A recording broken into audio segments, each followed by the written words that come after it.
آپ بھی مردانہ جراثیم کے کم ہونے یا کمزور ہونے کی وجہ سے پریشان ہیں تو بھائی آج میں نے آپ کو کوئی دوائی شوائی نہیں بتانی، میں نے بتانا ہے کہ یہ 3 دانے چباؤ، واللہ اس کا اتنا رزلٹ ہے کہ آپ کی باڈی کے اندر ایسے لگے گا جیسے نا سپرم پیدا کرنے والی کوئی فیکٹری لگی ہے، کوئی مشین ہے، اتنے طاقتور یہ دانے ہیں۔ اس سے پہلے دوستو میں اکثر کہتا ہوں کہ سپرمز کے کم ہونا اور کمزور ہونا کوئی اتنی بڑی بات نہیں ہے، لیکن سپرم کی شکل یعنی اناٹمی کا خراب ہونا،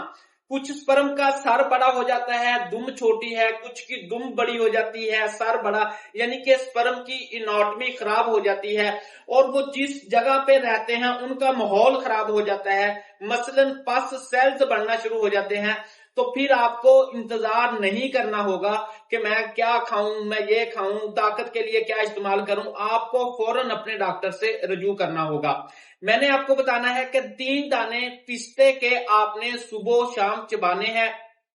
اس کے اوپر سے آپ نے آدھا کپ نیم گرم دودھ کا استعمال کرنا ہے، پھر دیکھنا اس کا نظارہ۔ بہت سے دوست یہ غلطی کرتے ہیں کہ اس کا شیک بنا کر استعمال کرنا شروع کر دیتے ہیں، وہ آپ کے لیے اچھا نہیں ہوتا، خاص طور پر سپرمز کو بوسٹ کرنے کے لیے۔ السلام علیکم۔